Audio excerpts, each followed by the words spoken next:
Namaskar. We are back on Media Scan with your weekend dose of headlines, controversies and perspectives. The much awaited ban on PFI was the big news break of the week. But the fast moving drama in the Congress over the election of its new president was also the toast of the media. So, before I come to our special panel of the evening, let's quickly check out what made news.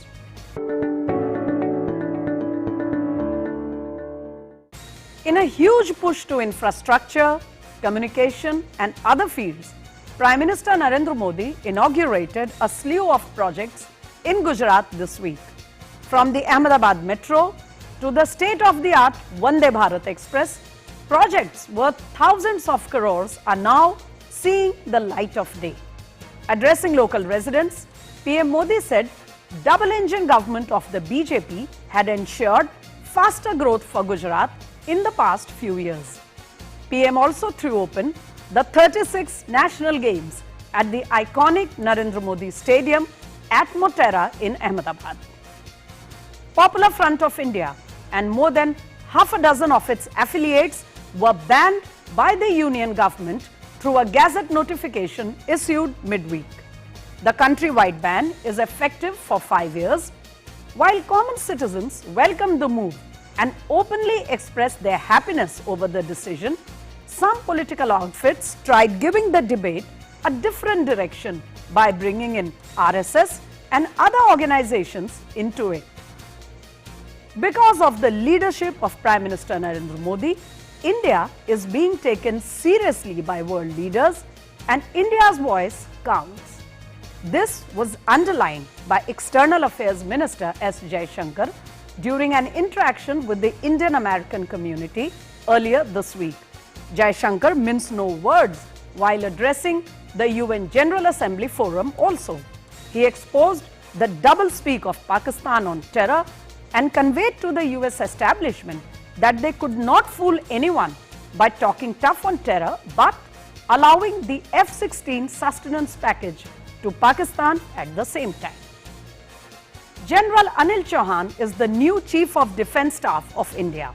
General Chauhan succeeds the first serious late General Bipin Rawat, whose unfortunate demise in a helicopter crash had sent shockwaves across the country. Like General Rawat, General Chauhan also comes from the Gorkha Rifles. He was Chief of the Eastern Command in very crucial times.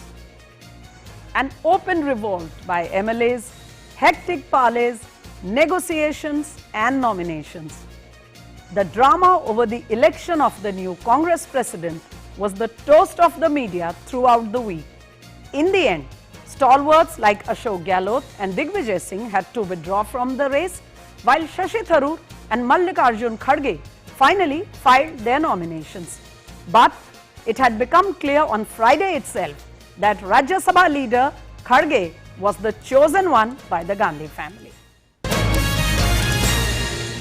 So the ban on the PFI has finally come and an overwhelming majority of Indians are welcoming the decision. But viewers, you may have heard, like we did, some of those voices in the media circles questioning why the PFI and its affiliates have been singled out, why not take a similar order on the RSS and its affiliated organizations. Then again, there are some doubting Thomases saying, oh, the ban may not be meaningful because the cadres of the PFI and its affiliates, they can always regroup, etc. To understand and find out the answers to some of these questions, let us move over to our guests for this evening. I am now connected with Dr. Syed Rizwan Ahmed, well-known lawyer from Uttar Pradesh. He is known to speak his mind and say it as it is. Happy to have you on our show, Dr. Ahmed. Welcome. Namaskar. Thank you so much. Thank you for having me. Also joining me this evening, well-known top cop, former Director General of Police of Jammu Kashmir, Sheshpal Vaid. I am happy to have reported him in action as a young dynamic SSP, later as the IG. Happy to have you on Media Scan, sir. Namaskar and welcome. Namaskar, Smitaji. Sir, my first question also comes to you. now that the ban is in effect, there are questions being raised about how can we ensure that the cadres of the PFI and those various half a dozen affiliated organizations whose cadres are now, their activities are declared illegal, how can we ensure that they do not regroup or appear again in the society in a different avatar?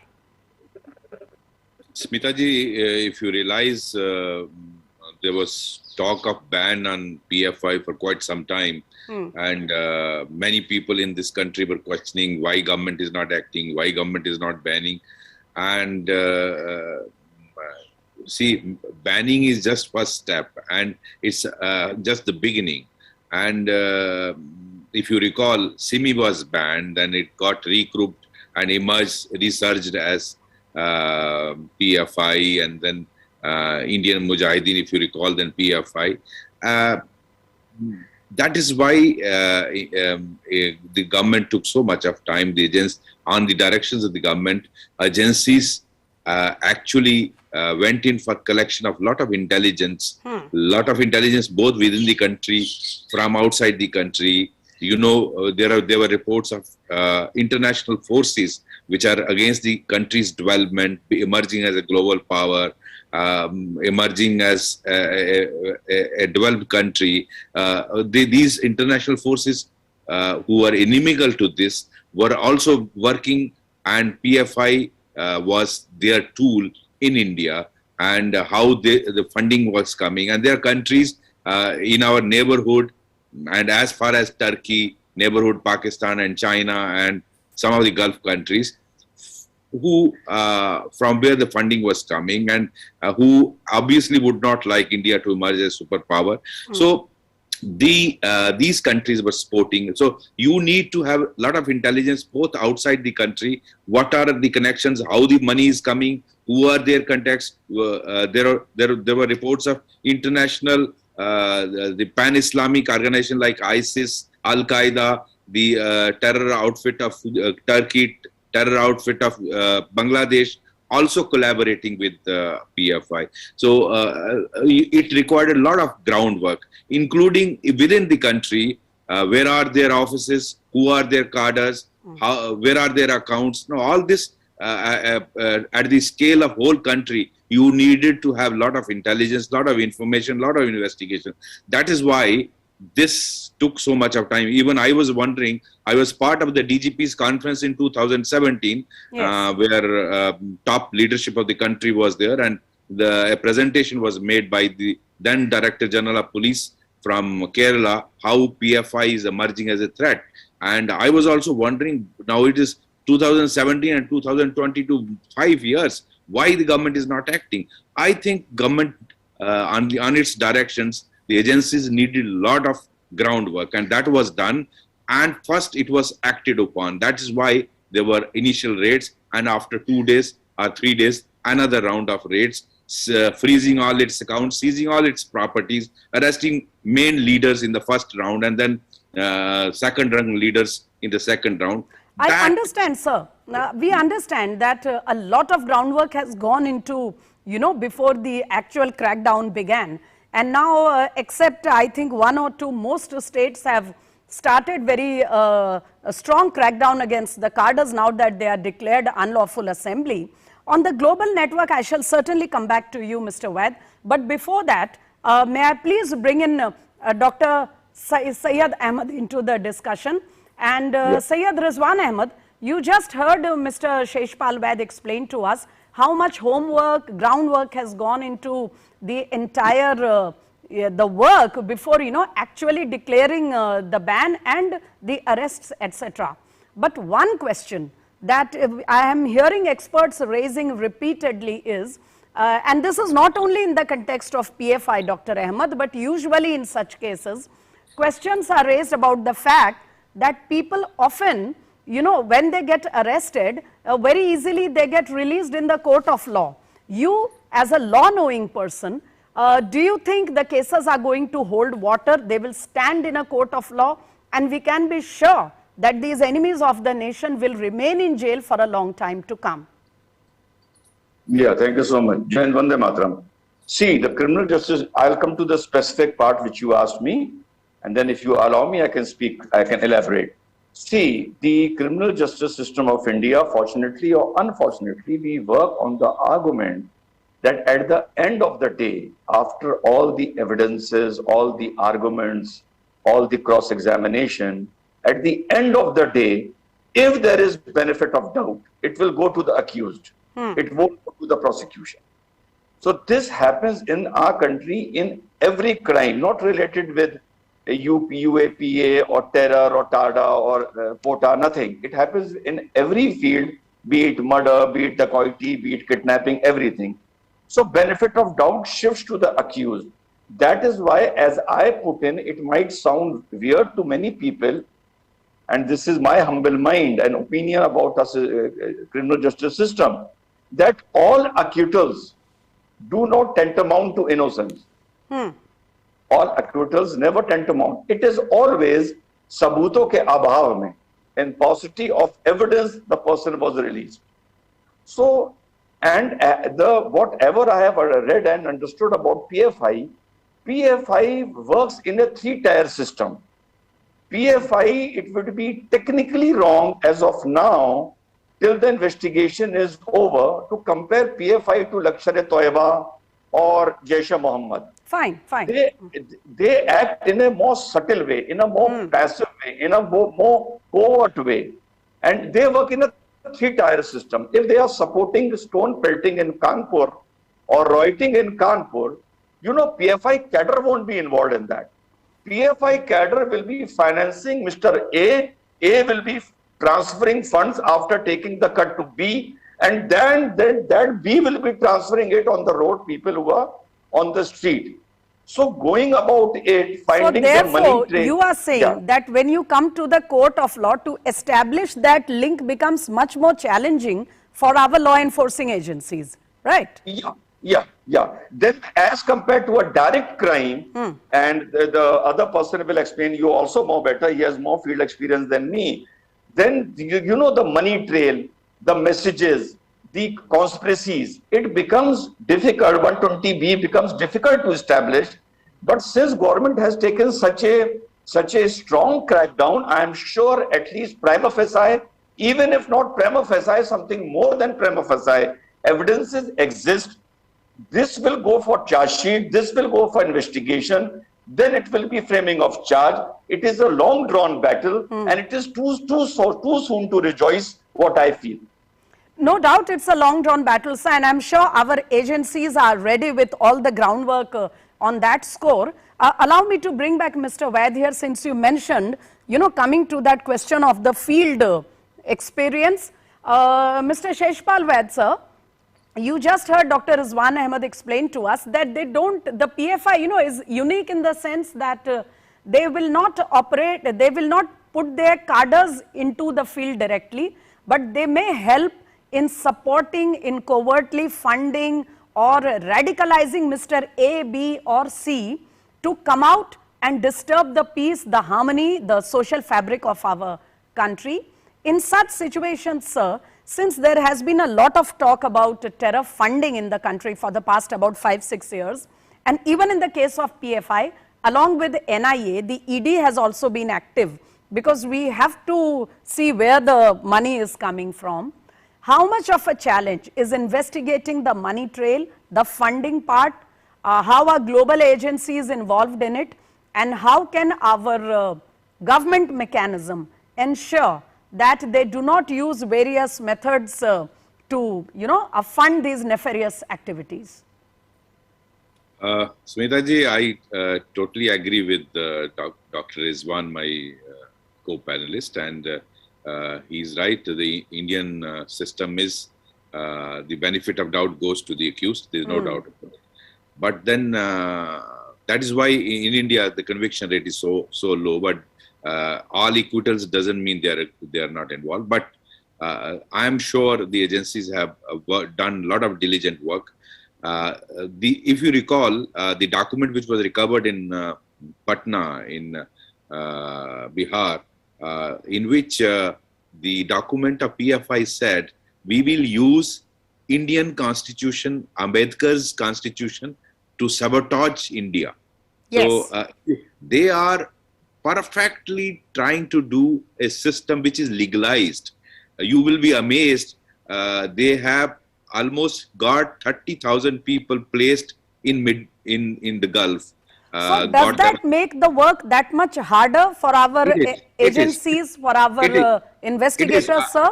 One minute, I'll explain. Yes, please make your point. It is a very challenging job for the intelligence agencies and the investigating agencies. See, these 30,000 people, roughly 30,000 people who have been placed, I am told they are being given, let's say, 100 dirhams deposit in their family's account, and 10% or 20%, whatever percentage, because I'm not the investigator, goes to them. Remaining, their families deposit in PFI's account. Now, how do on earth any intelligence or investigating agency track this down? This is perfectly legal system. If I am working in Dubai, I send 100 dirhams to my family. How do you catch me? It's such a foolproof system. So, just one example. Similarly, many other ways, through drugs, through gold smuggling, you know, the famous Kerala case. So many ways they are getting in money.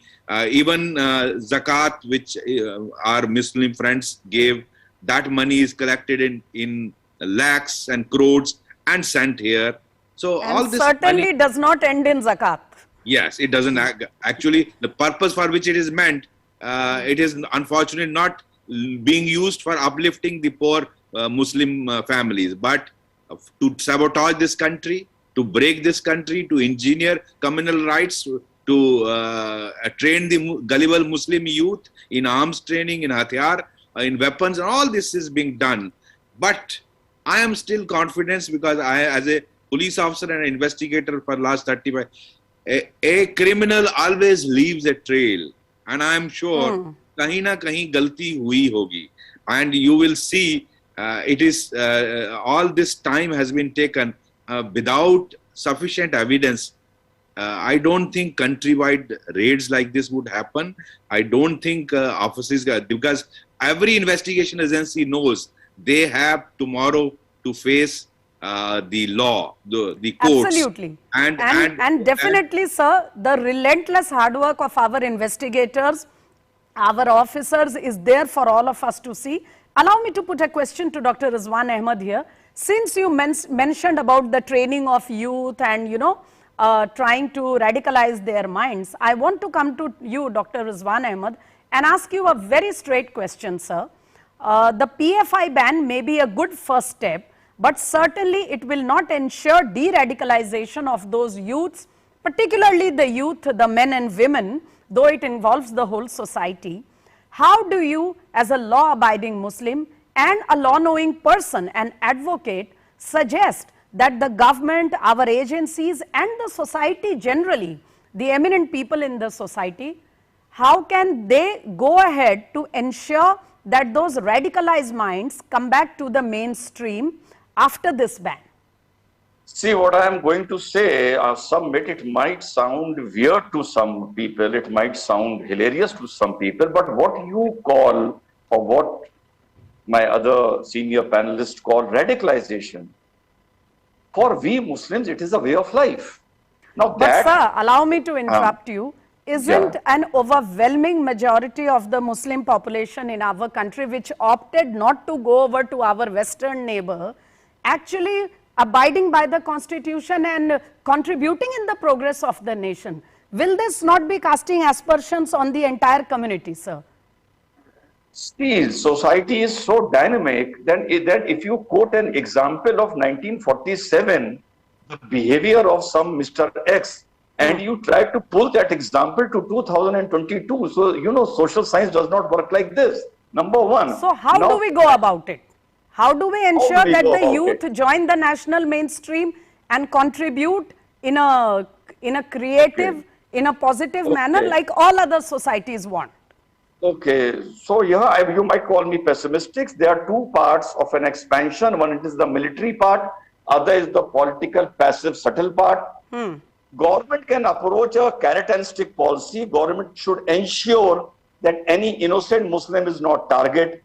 targeted. If he or she is targeted, government should try to compensate. Government should make such investigations, watertight investigation, that only the culprit are taken for task, not their families, not their friends.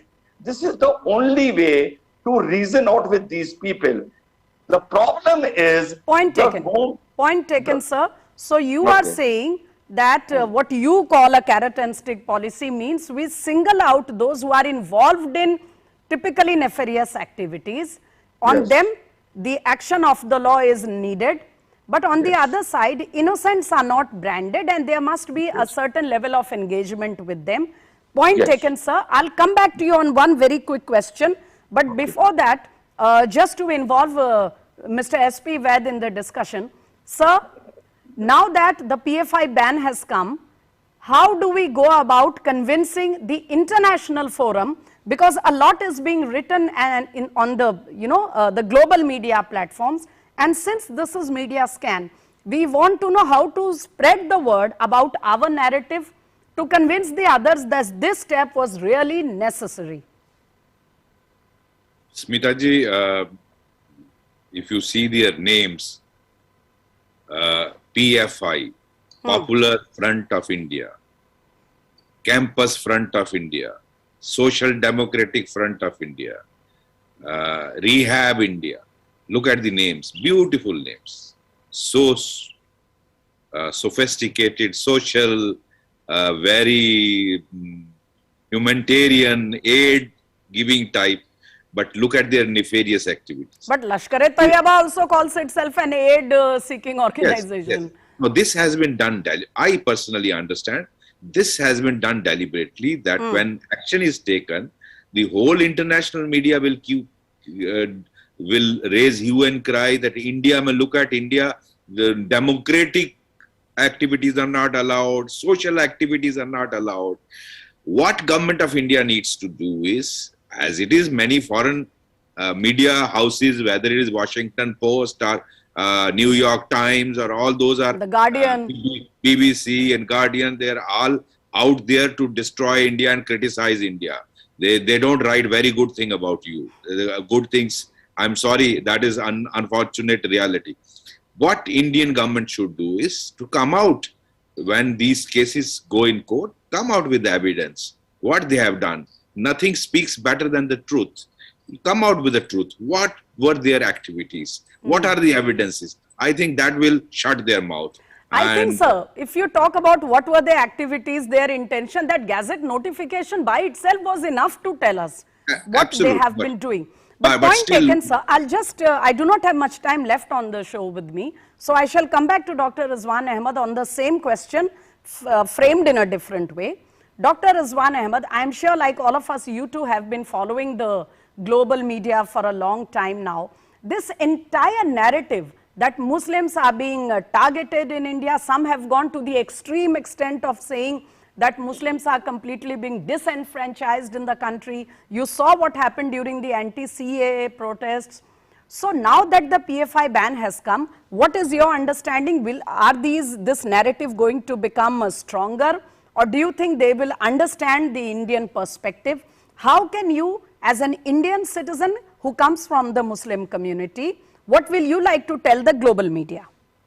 See, I might again sound communal because we have such wonderful IFS officers and people representing our nation abroad.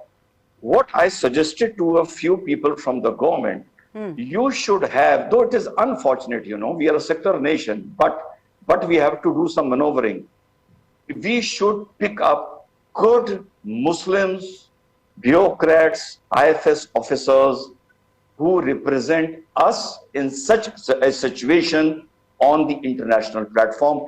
That will really, really help representing India, represented in such situations by Muslims from all walk of life, globally, West, in the Middle East. I assure you, it will help a big deal, but unfortunately, government is not adhering to what I suggested to a couple of senior functionaries of the government.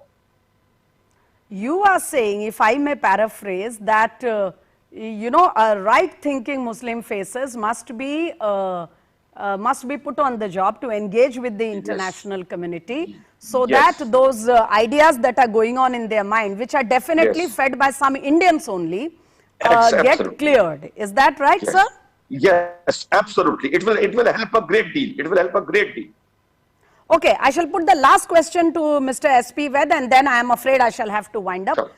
Mr. Ved, quickly, sir, all this demand about why there is not a similar action or ban on the RSS and its affiliates, you have been working on the ground in a sensitive area like Jammu and Kashmir. What is your understanding? Is this an effort to create a false equivalence, or is there some reason to say it?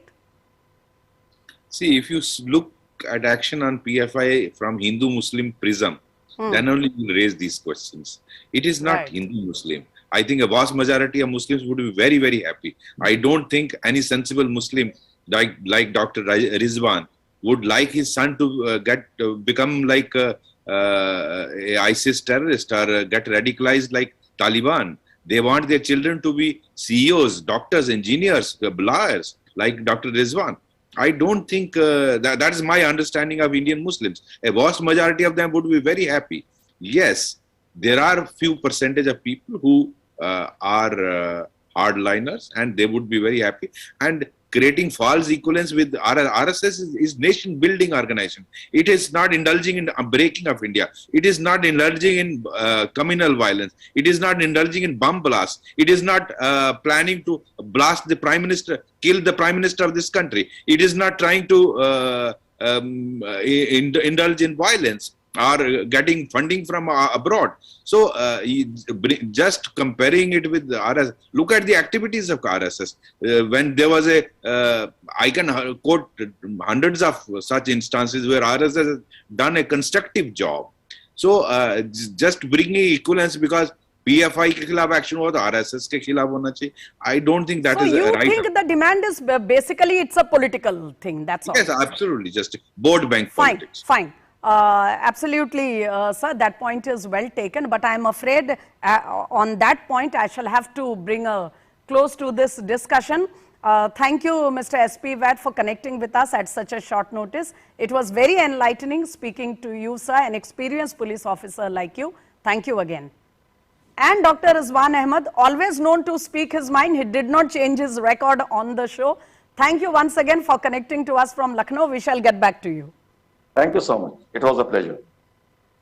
And like both our guests have said, banning the PFI and its affiliates was just the beginning, the first step, because eternal vigil is the price of democracy. On that note, it's a wrap up on Media Scan for this evening. But do keep watching DD India, and we shall continue to scan the media for you. Namaskar.